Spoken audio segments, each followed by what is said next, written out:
Gotcha. Okay, welcome everyone. Very merry spring equinox to you. So this is Oh, Thursday, the 20th of March. I'll just mute everyone back just to cut down background noise. And welcome particularly to Rog, who's over there in Thailand. It's good to see you, Rog. I think it's 7 p.m. there. And Julie's just driving, so we're going to get going. I only just put the reminder into the group, so we've only got 5 of us, but let's get going and see who else joins. So let's just start with a 60-second alignment, just to drop into the space. Always a nice thing to do, just to take a moment to unfold everything, feet flat on the earth, spine nice and straight, just to connect with 3 long deep breaths in through the nose and blowing out slowly over the bottom lip. And if you're feeling any stress or anxiety, to make a bit of a sigh on the out breath. Consciously dropping from the busy mind into the heart, into the body, fully feeling, coming out of everything that we were doing before the call and everything we're due to do afterwards, so we can be fully present in the now moment. It's a glorious day here near the sea, sun shining, blue sky, sunshine, lovely spring day. You can really feel the energy of the rising chi and coming out of hibernation. So I'm feeling a lot of expansion in my heart. So let's check into everyone, see where we're at. Let's come to you first, Rog, and let's have an update from you on your adventures, your international travel adventures, having a great time out there. Well, it's not really an adventure because, I decided that I would just stay here and watch the construction of an annex because I don't know if you realize I used to be in the construction business myself. And so it's interesting to watch the methods and their attitude, towards what they're doing. And, there's no health and safety regulation. People are responsible for their own health and safety, which they accomplish very, very well indeed. And because of this, they don't take as long to complete the tasks that they have to do. So health and safety regulations mean that it takes longer to construct a building. And they don't have those things. In fact, yesterday, when the pre-mixed concrete came, they were leveling it in bare feet. They had no shoes or boots on at all, so they were walking on stones, and they completed the job very well indeed. And it's something you'll never see in England. So this has been a very interesting 4 weeks for me. The construction of this annex started basically when I came here, and it will be almost complete when I leave next Wednesday. So it's been a very interesting time for me, and so that's really a summary of my adventures. Wonderful, Rog. Yeah, health and safety. I suppose they don't have the same health and safety regulations out there. No, they don't have any regulations at all, and they don't have any constraints about planning regulations. When you want to build something, if it's your land, you can do what you want. Yeah, and interestingly, Rog, I did actually start watching the William Keat video that you sent me. I didn't finish it, but it was it was very much along those lines. It felt like this natural. It was all about natural law, and I'm meaning to watch it later, and I will post it in the Love group unless you want to do that. But it's a very interesting, and I'm really personally, I'm really feeling this at a deep level. This reclamation. I know we'll come to Conrad next about this because obviously you're living that dream, Conrad. But the context which I'm just to do a little share for me is I've now got my appeal hearing listed at Worcester Crown Court for the 10th of April, and it's actually a case management hearing because I've stated I require a trial by jury, but it now been escalated beyond magistrates to Crown Court, and it feels important, you know, to pursue these things because essentially that is the essence of what I am standing in. This natural law, common law, the right to live and to be and to use the public highways provided I'm causing no harm, injury or loss. And in the same way, if you have land, to live on the land, to build on the land, providing you're causing no harm, injury or loss. It's a natural right, it's a natural law. So, you know, this reclamation of our right, naturally, God-given right, shall we say, it's so important. So it's really fundamental to this movement. I really believe that. Do you want to add anything, Rog, before we come to Conrad? Well, you're absolutely right, Rachel. And we all appreciate that you're a pioneer for us to reclaim our rights. We appreciate that and we thank you.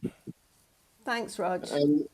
And we understand the problems that it causes going to court, the travelling, the time that you take, the cost. We understand that.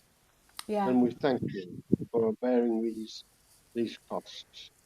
Thanks, Rog. Yes, it will be my 4th visit to Worcestershire, and then there will be a 5th trial. So it will be 5 visits over essentially an allegation of speeding or 37 miles an hour in a 30 mile an hour zone allegation.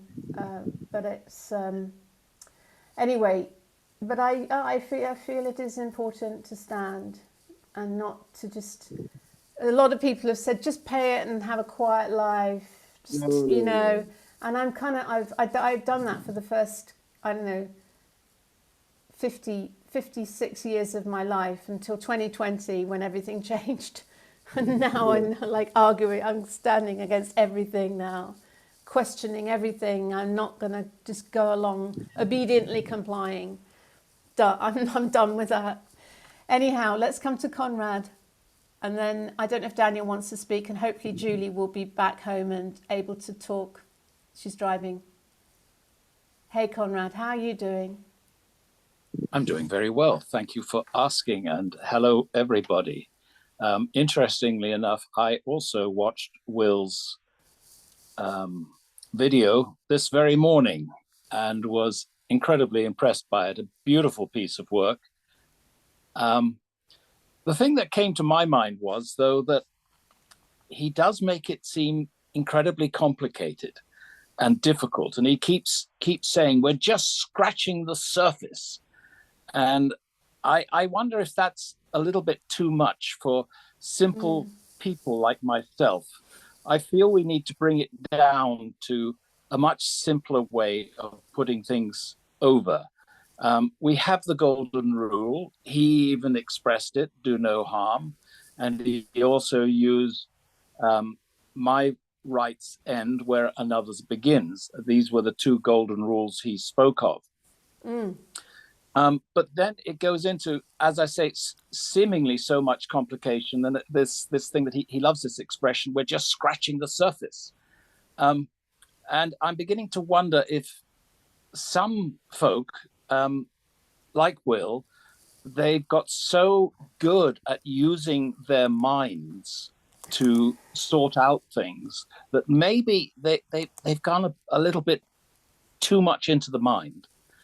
And I want to find a much simpler way. I mean, I basically live by the golden rule, do no harm.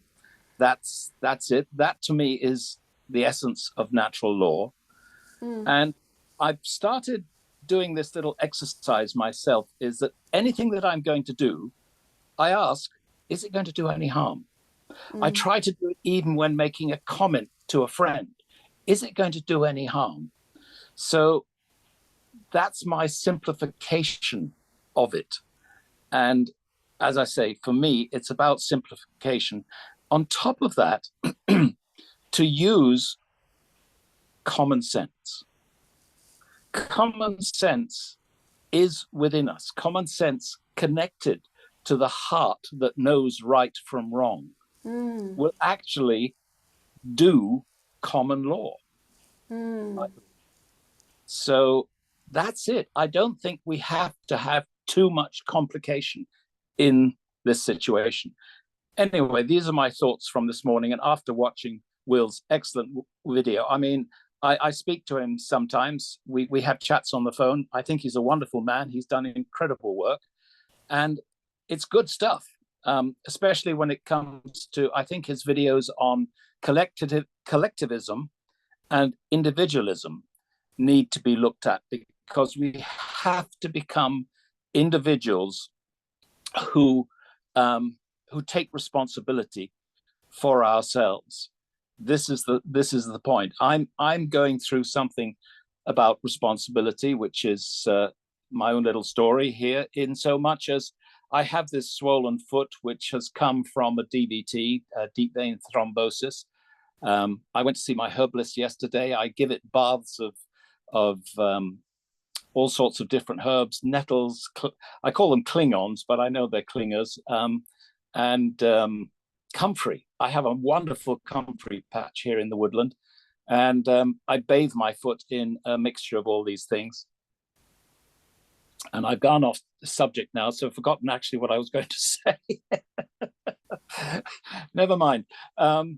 Yes, let's get it simple, because many people who are beginning to wake up haven't got the time, the energy, or even the sense that they want to go into this surface that's just being scratched. I think we need to find a way of simplifying the whole thing and coming up with a philosophy, because it in a way it's like a philosophy that appeals to the heart of every human being. That's it. Thanks, Conrad. So just anyone who wants to kind of share on what Conrad has said. So I'm sorry to hear about your deep vein thrombosis, Conrad. I'm really hoping that heals and that you're... Oh, yes. Thank you for reminding me of the story I was going to tell you. See, I've been someone who's been rather irresponsible in my life. And as a 70... Oh, that's right. I'm a 78-year-old. It was my birthday on Sunday. So happy birthday, belated. Thank you. Yes. So what I realized is that the universe has said, it's about time you took responsibility for yourself. So I've dropped the NHS. I don't go to the NHS. I now have a herbalist and a couple of other friends to do physiotherapy.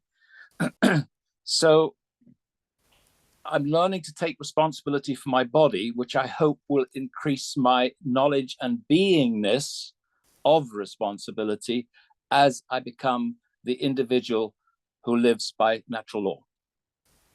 Yeah, wonderful. So what you were saying about the heart knowing the truth, this is kind of this is the thing, isn't it? It's like going into the mind, the busy mind, trying to work it all out and overcomplicating things. And I find the same in business. I'm doing a lot of business mentoring at the moment, and people get very, I don't know anything about business, and they think they need an MBA or something to fully understand business, but it's really simple. You create value and you're honored in return. And it's really as simple as that. And so this desire to overcomplicate everything, because of course that's where the money is as well. It's like, if it were that simple, then and I know that Dean had this response. We did a common law in 60 seconds video, and there was a lot of pushback on that in the comments section. It's had about 20,000 views. It had a lot of pushback from like legal people, lawyers. Oh, you don't know what you're talking about. You oversimplified it. And of course, there's a lot invested in complexity. If you've gone to law school and you trained in legislation and all this statute and case law for like years, and you got your professional qualification, someone comes along and says, I require a trial by jury and I want to be dealt with under natural law, which is basically, have I caused any harm and who's the victim? That's what I'm saying with this speeding thing. Where's the victim? If I'm a criminal, where's the victim? Simple. They don't like it. There has to be overcomplicated, and they try to bamboozle you, and that's exactly what happened to me at Derby Court earlier this month, where they adjourned it on a technicality because, you know, the claimant solicitor, oh, we haven't had the bundle. Well, here's the certificate of posting and evidence. And I know that you got it because you mentioned in the mediation, your representative stated that they had received it and read it. So you've lost it. Oh, but no, we got to adjourn it. You know, so it's just really beyond frustrating. But of course, it's a game to grind you down. It's a game to grind you down and bamboozle you. Whereas in fact, what we're saying is simplicity, return to just the simplicity of life. You plant seeds, they grow into food, you know. You speak truth, you know, you honour your word, you do no harm. Just really simple stuff. Rog, do you want to come back in? Or Conrad? I'm just conscious that, Julie, if you want to speak, I don't know if you're, Daniel and Julie, if you are wanting to speak, but you've got your videos well, on. I just want to say that, yes, you are the pioneer. It shouldn't be so in these days because a trial one by of many jury, pioneers, I'd say. yeah, okay. But anyway, you're a prominent and fulfilling your own predetermined obligations fully. And it was notable, really, in the William Keat video today that it really crystallized in the fact that a trial by jury is what is the only way for our democracy to work. And that's what you're fighting for. And that's why we must support you to the maximum extent, because you're fighting for democracy. True democracy. I don't like to use the word fighting. I'm like standing in my sovereign power and asserting my right. Okay, but you're campaigning. It shouldn't be a fight. This isn't a battle to be won. This is a game to be played, and I'm standing in my sovereign rights and asserting my right. If I'm being called a criminal, that's quite a strong, you know, accusation. I'm innocent until proven guilty. There's no victim. I'm being called a criminal. I have a right to a trial by jury, and that's my right. Daniel, you've come on. Let's come to you. Nice to see you. Hello. Your beard will soon be as long as Conrad's. I don't know. Someone's asking me to shave it again. We don't know.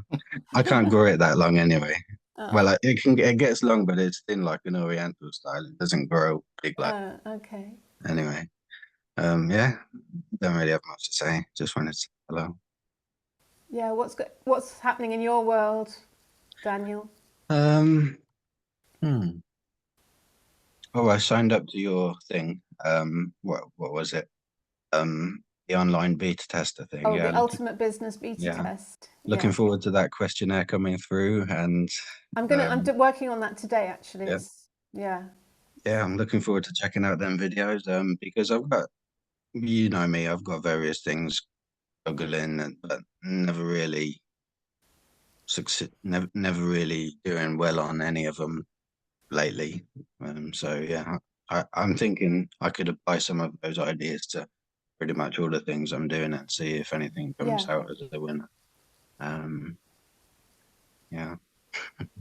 Cool. Well, thank you for your support, because it's always helpful when you're creating a project to involve the community, you know, to involve everyone rather than just doing it solo like a lone wolf.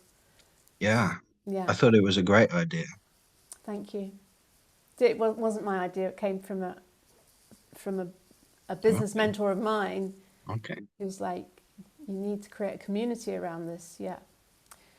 So this is the way forward, isn't it? Co-creating communities. Oh, here's Julie.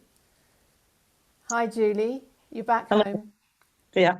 Yeah, and this is what I've just been to an event. It's the Space Partnership. So has Dan finished talking? Yeah, okay. And this is what they're talking about, the sort of community and how to, it was making every contact count. That was the 2-hour sort of focus that we'd got. And but they're so part of the system. Yes, they're doing some good, but there's so much more that we could actually be doing in different ways to what they're saying. And I don't think they realise just how the system is now. And we do need to keep establishing different ways of connecting with the community, to not necessarily to bring the system down, but if we've established our own systems of neighbourhood support and beyond local neighbourhoods, that is what we're doing with the Love Movement. I'm so glad that I'm part of this as well. So thank you very much. I'm going to switch my video off because I'm going to eat now, because I've got to get out after this as well. But thank you very much, and I'll be listening.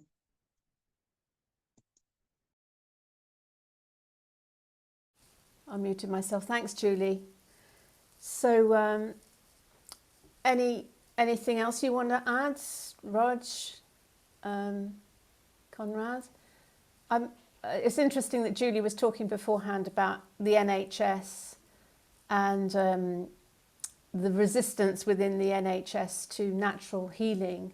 And I still vision this transformation of the National Health Service into the Natural Healing Service. And there are so many people now who are co-creating different protocols to all of the to the big pharma rooted, you know, obviously NHS is rooted in big pharma, isn't it? And this is such a massive area as well, the health, well-being and healing, and embracing natural remedies and a true healing as opposed to perpetual sickness, which basically is big pharma profits rely on keeping everyone sick, don't they? So yeah, it's very interesting times for us to almost create a parallel. I mean, I certainly, like a bit like you've decided, Conrad, I certainly always would start with natural remedies, and you know, rather than going to the NHS and having some kind of death curse placed on me, or being given, I don't know, drugs or something, or yeah, feel it's very important. Although I know, Rog, you've both had good experiences with the NHS. Do you want to speak about NHS and health and healing, either of you? Well, you know, I succumbed to the advice with regard to my heart arrhythmia, and I had a pacemaker fitted. I'm not sure that was the right advice, the right decision to make, but that's what I did, because I was told if I didn't have that, I could collapse, and you know, it would be serious for me. So anyway, that's what I did. Maybe I made the wrong decision. Maybe I made the right. I don't know. We'll see as time goes on. But anyway, with regard to diet in Thailand, I've been observing and absorbing some information with regard to to the Thai diet, and it seems that they use a lot of natural plants, not just for nourishment, but for remedies, and they seem to, they seem to know what things to eat, which are efficacious for whatever organs they're considering. They don't just eat food because that's the normal thing to do. They eat the right food for what they know will remedy any problems that they have in whatever organs may be deficient in their operation. So I think we really do have to pay much more regard to what we eat, and that's really all I'm saying. I have nothing more really to add. Yeah. There are blue zone countries, aren't there, where people live extraordinary long lives, usually places by the sea, and like in Japan and like Pacific Islands, where they have a really natural diet and it's very healthy. Oh, Julie, let's come to you. Yeah, luckily, my first aid training as a complementary therapist was by an ex-SAS person who actually included herbal ways of even crisis health management. So I'm really pleased that Conrad is accessing comfrey, because that's a really important one for pain relief. But also what people don't realise is aspirin came from the willow tree, and they used to literally put people to sit under willow trees to aid pain relief. And if you think, when I was a child and teenage and even probably young adulthood, most hospitals were actually in woodland. But now they've taken a lot of that away. And even the local crisis mental health hospital that we've got here, they've got AstroTurf on the internal grass area, which, if they've got AstroTurf, that's not a good energy for people with mental health problems. Yes, they've got a bit of natural grass and things outside the building, but that's not the main area that people will be going to. And if anything, it almost teases them into, you're not allowed there because you're too poorly. And so aspirin was made from the supposed active ingredients of the willow. But what it doesn't do is appreciate that the whole of the aspirin helps to minimise adverse side effects, and even potentially there won't be adverse side effects. But this is what they're doing through the pharmaceuticals. So, so thank you very much, Conrad, for telling us what you are having as part of your protocol. So the natural stuff is really good, but also it's, if you go to a supermarket, how can you trust how natural that is? But go from a place of love, not fear. So, but thank you. Julie, do you want to talk a bit about your NHS meeting this morning that you were saying before we started? Right, well, I've been to an NHS meeting because since 2010, I've been a patient and public voice with the NHS, both local GP surgeries, local hospitals and NHS England. Now they've disbanded NHS England. Up until 2016, I was quite optimistic. And they were really, in 2016, when I went to a national health and social care innovation conference, they were really wanting to hear patient and public voice and understand us, not just hear us, but understand us. Whereas when I was first a patient and public voice in 2010, I went to a meeting locally And they gave us something to do, and we all chatted away. And there was some voluntary organisations as well as people like me. And then they came round, and we told them what we'd like to happen as whatever case study thing they'd given us. And the GP, who was a relatively good GP, because he was even bothering to be at that event, said, well, of course, we'll just do what we want to do anyway. And I'm like, right. But then gradually, so I was part of patient-led assessment of the clinical environment, which was the first thing that they brought in just as I happened to become a NHS patient and public voice. And so I went to that. And what I found was a lot of the other representatives as patient and public voice, they'd either had adverse happenings, so they were really against the NHS, or they'd had some really positive stuff happen that they were then overly bigging up the NHS, whereas I was then very neutral. I mean, these days I would not trust my life to the NHS at the moment, but then I was very neutral. So we've had to do this. Well, we did this sort of visiting different parts of the hospital, and it was supposed to be patient led. It wasn't, because they had already decided where we were going and what we would do. And meanwhile, I was like, okay, so this is happening there. And I was watching from a very neutral stance. And then when we got back to the meeting room, I shared my thoughts about it all. And they're like, oh, we'd not thought of it like that. But because I was more neutral than everybody else, I gave them a different perspective. And so I'm glad I had that experience. But then 2016, yes, they were really wanting to hear patient and public voice, hear about people's experiences, really understand what they want from healthcare, what adverse happenings they've had, and yes, the positives as well.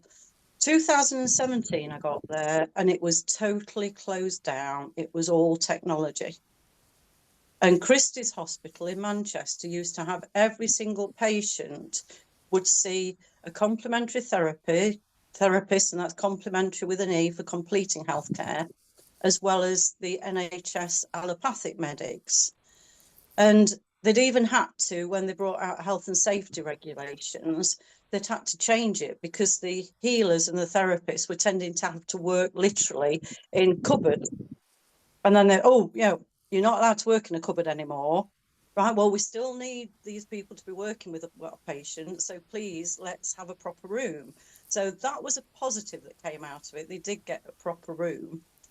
So anyway, after the 2017 National Conference, I contacted them and said, how about involving Christie's Hospital? So I got the place allocated to me in 2018, and I checked that I got the place because I was booking my own Airbnb and stuff like that. And then they withdrew my place. And so I had to email backwards and forwards. And finally, I included on my email someone high up in the NHS. I don't know if it was the NHS England Chief of Staff, because I happened to have interviewed with him when Vanguards were happening.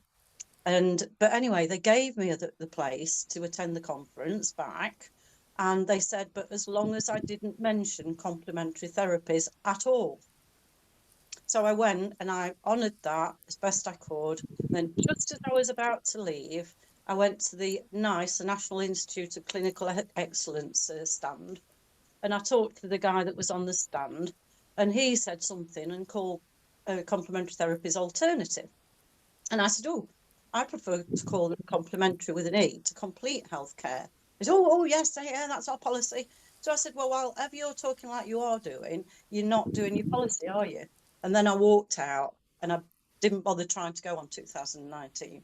But, and they are still, and I was even called an informal patient and public voice by someone who's now even been sacked by the NHS because he wasn't doing his work properly.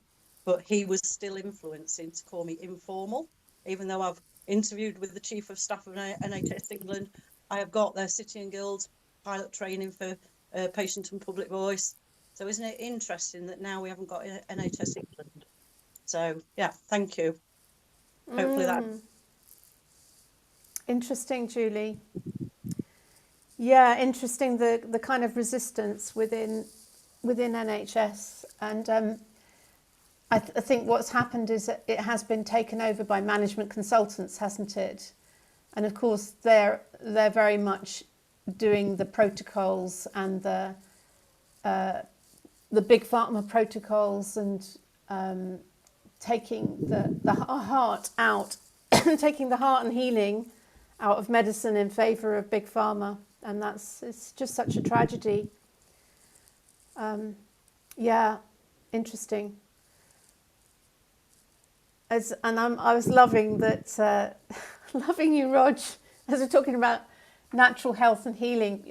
You appeared to be pouring yourself a large scotch there, but maybe you've got a cold. That's a good natural remedy. Is that what it is? Or is it? Yeah, well, yeah, this is a natural remedy. Ginger ale. Yeah, for lack of happiness. I thought you were having the life of Riley there, Rog. Well, not being treated exactly. like a king, and it's you know, there are hurdles, there are problems to overcome. You know, when you're in a foreign country and can't understand the language, you know, there are problems. You know, problems that arise that you don't even consider can, just because of, you know, words in English that you say that are not fully understood by the recipient. So not everything is perfect. Anyway, here's my remedy. Conrad, do you want to add anything? Anyone wants? Yeah. Yeah, I'm unmuted. I keep hearing this thing about NHS England being disbanded, but then I've also heard it's not the whole NHS being disbanded, it's just a section of it. So does anyone happen to know what it actually is, what is actually happening? Because it's very difficult to get any truthful news. Right, it's NHS England that apparently is being disbanded. We've still got public health, which when I did a master's degree modules in public health in 2017-18, I was the only non-public health student on that training, and the rest of the students were from around the world because it was online training. At that time, I wasn't allowed to include in any of my assignments any even peer-reviewed research. I only was allowed to use supposedly gold standard randomized control trial information in it, and that is very wrong. Apparently, since about 2022, at the last meeting I went to, a similar meeting to what I went to today, someone had done a public health masters in about 2022-23, and he said, oh, they are allowing us now to use other peer-reviewed stuff that isn't randomized controlled trials.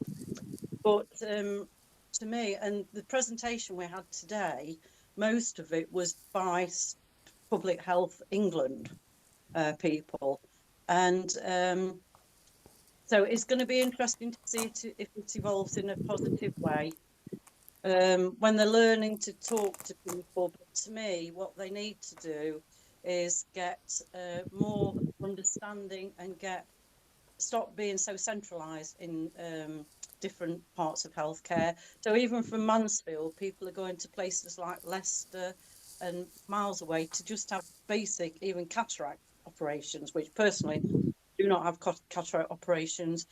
There's castor oil and stuff like that that apparently you can do, but get good quality stuff. And I would say use Bach flower rescue remedy in your eyes even. Yes, it stings a bit, but it's much more beneficial. So it's just wrong what they're doing, and they're just trying to overemphasize the money.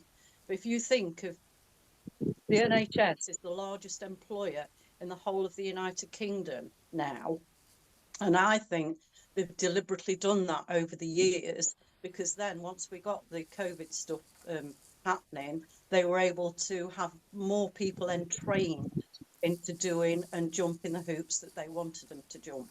And I really do feel that has been contrived. They've got so many NHS staff that are just doing the paperwork and admin and stuff. And once they'd made once they'd made nursing training into degree level, I've even heard stories of people that have finished and graduated as a nurse. They're on the ward, and they're told by one of their bosses to go and do such and such with a certain patient. Oh, no, I can't do that. I can do the paperwork behind it. Don't get me to go and have to actually properly deal with someone. And I know this is true. And I also know that of physiotherapy. So physiotherapy came from massage, and now they've hardly taught any massage at all. And I also know from years ago, when I first trained as a shiatsu therapist, that this person's daughter was training in physiotherapy degree level. And I think she was in her 3rd year of degree. She wouldn't even dare touch him because she didn't know what she was doing and she didn't want to hurt him. And they've got them in such fear. And this person that I was talking to today, who's overseeing physiotherapy and occupational therapy and everything locally, she was trying to say, oh, yes, well, we just have the protocols and they need to learn the protocols, and we don't really do massage and stuff.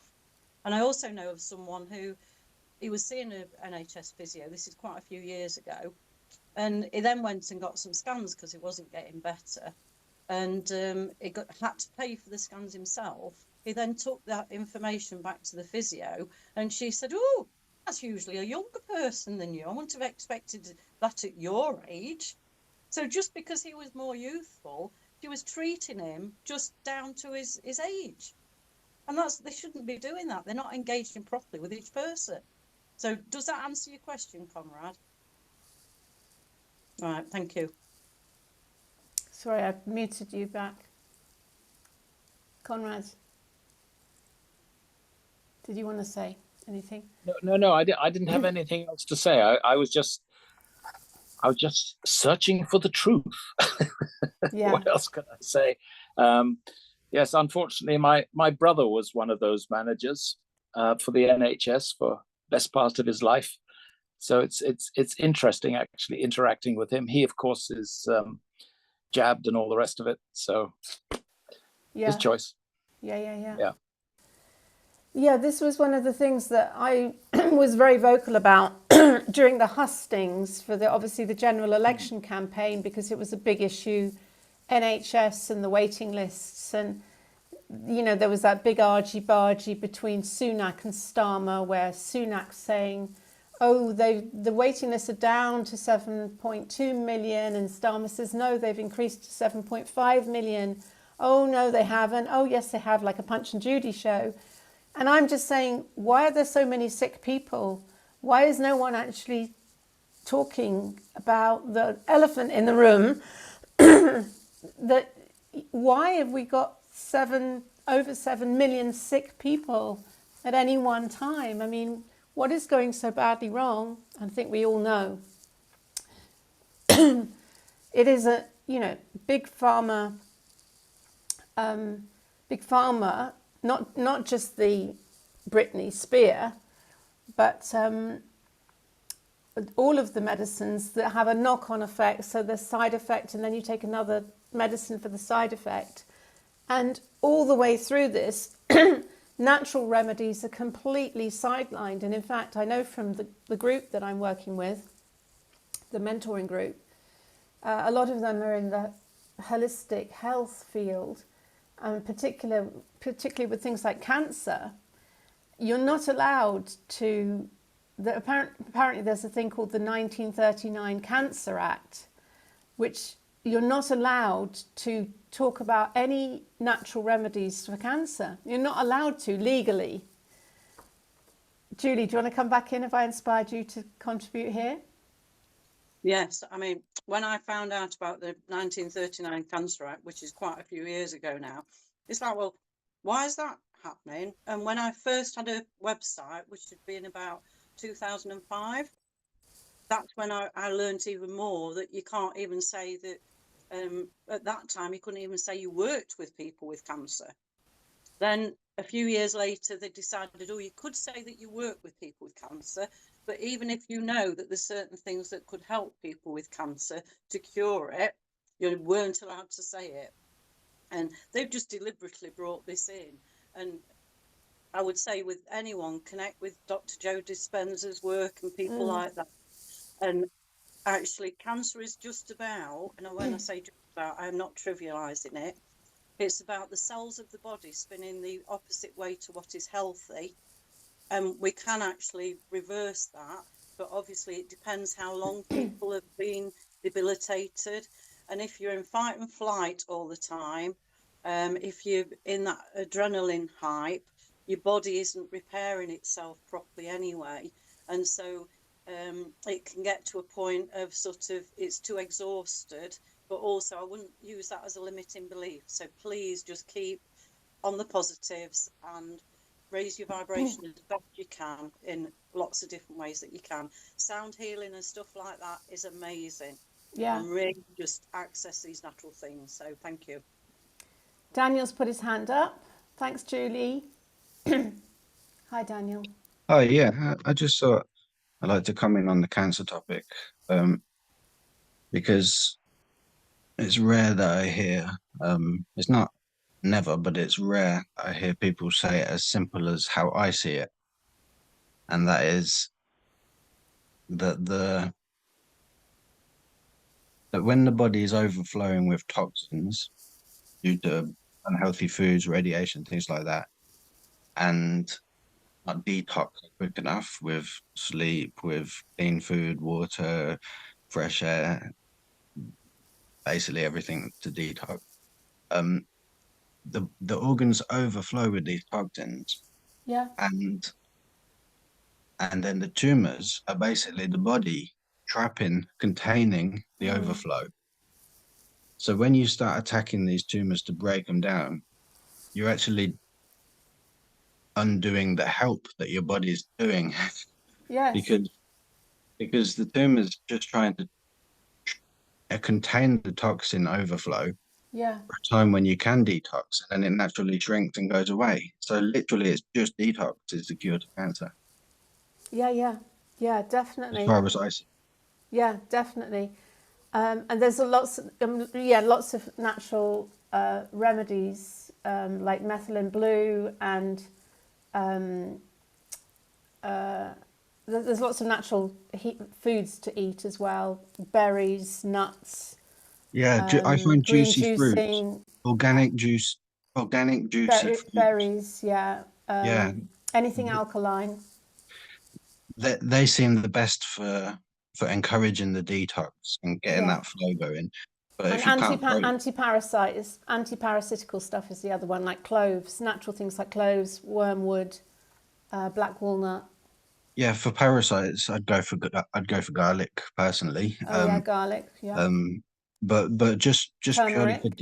for detoxing chemicals like Yes. the cancer, it's literally, if you can handle food, juicy fruit, I'd recommend Yeah. a fruit-based detox. But everything in the supermarkets these days, it's organic, is not really organic these days anyway, so you have to be very careful with that. Yeah. And people who can't handle the solids, that's where the juice can come in, but it has to be really fresh, otherwise it's not even good stuff. Then if you can't even handle that, or you want to skip that, then just water. Yeah. And then some people skip that and just go fresh air.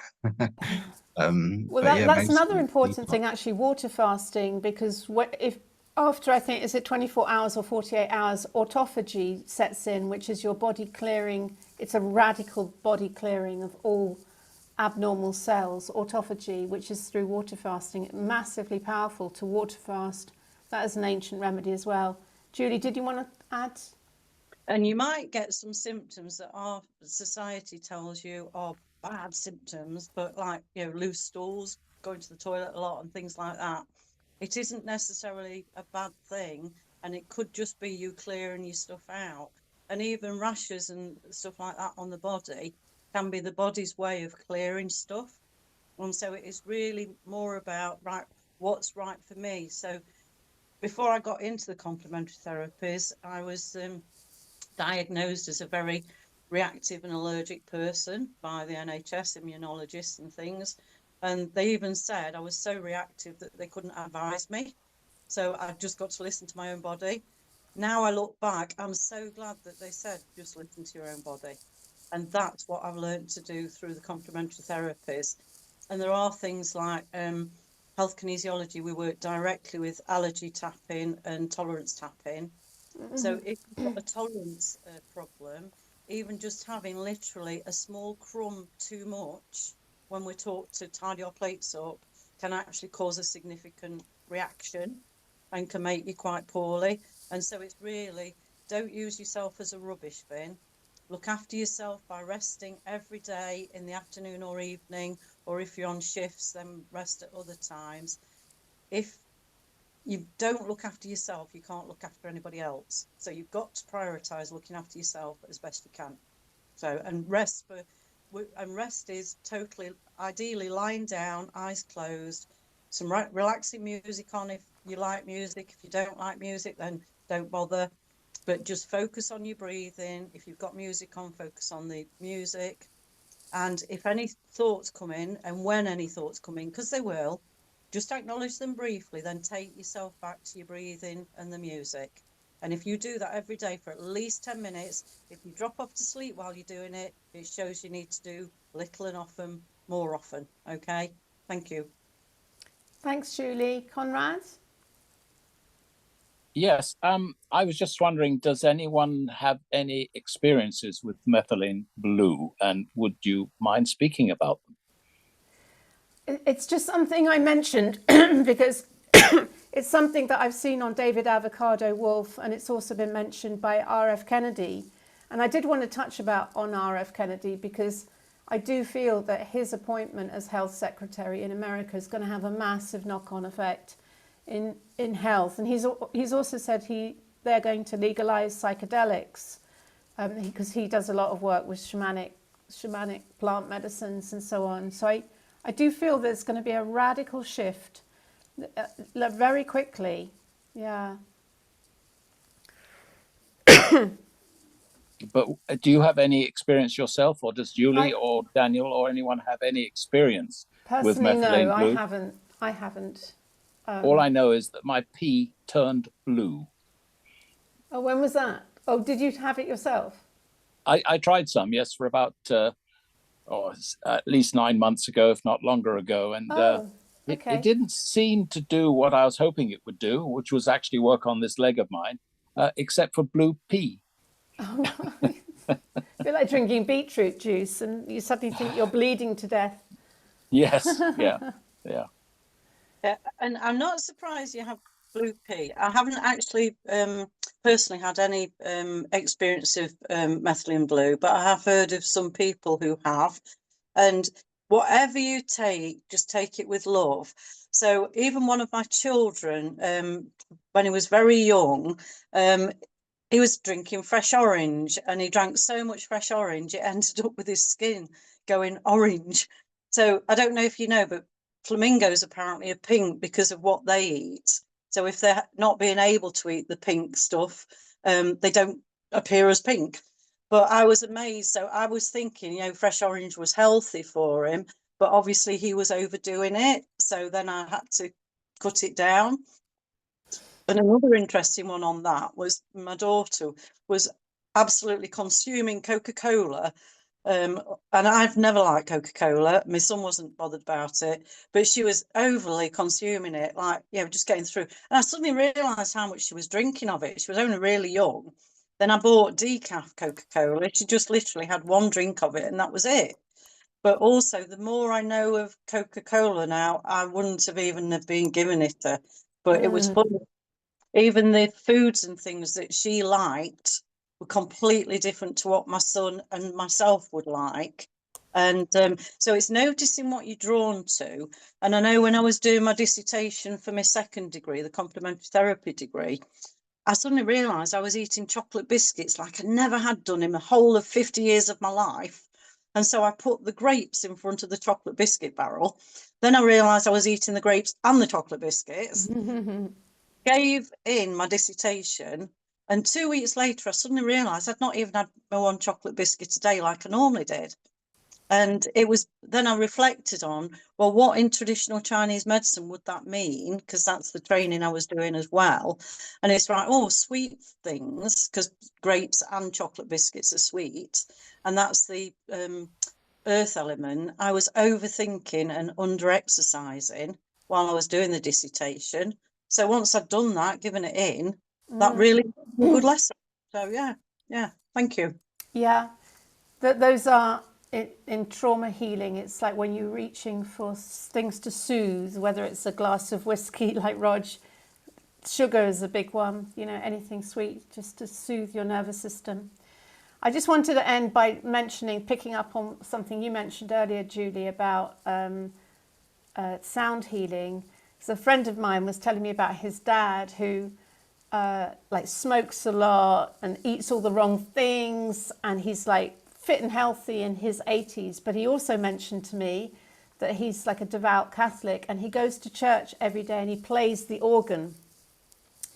And of course, that's why organs are called organs, because they literally heal your organs. So in church, especially if you're in church and it's like a natural resonance chamber and you're playing an organ and you're doing that for like even 15 minutes a day, even if you've been eating like or smoking, it will help heal your organs because sound healing is so powerful. So it's I'm a great believer in sound healing. I know that from doing plant medicine. When you do sound healing in ayahuasca, that you can literally see the vibrations and you can feel it aligning your entire body to the grid. Because this is the thing about dis-ease. Like the body's language is illness. So if that's the body's way of speaking. So if the body's unhappy, it will speak in the form of a rash or inflammation or a lump, because it's basically saying there's something out of alignment and I'm bringing your attention to it because that's my language. That's the only way I know how. So it's a gift. And listening to your body, as you said, Julie, the body is literally speaking. And if it's in alignment, then you'll be healthy. Yeah. And when you think of they change the hertz frequency of music, Yeah. I mean, we would never do that to create it, to cause disharmony. But it's like they've changed our street lamps and the different, headlamps on cars and bikes and things. So because we'd never do that, we can't imagine other people being so adverse. But yeah. And so this frequency of nature, so you're talking about the astroturf. So the most healing thing you can do is go and lie on the earth, like you said, or sit under a willow tree, go to the ocean, lie on the earth, walk bare feet on the grass, forest bathe. All these things are very healing because they align you back to the natural frequency, which is nature, which is balance and harmony. And we've lost that shamanic connection. And, that's why it's very exciting, like RFK, and bringing back things like plant medicines, because they should never have been outlawed in the first place. These natural remedies, and also for healing cancer. Why wouldn't you do that? Why would you try and outlaw things which help people? It can only be because of profit motives. Yeah. And where our word of love is so important. So go forwards with love, not fear. And don't keep thinking love, not fear. Just keep thinking love. Liberation, opportunity, vitality, empowerment. Thank you. Cool. That's a lovely note to end on, Julie. Thanks for coming on. Thanks, Roger. Thanks, Julie. Thanks, Daniel. And thanks to Conrad. I'll end it there. Thank you. Have a great day. Bye for now.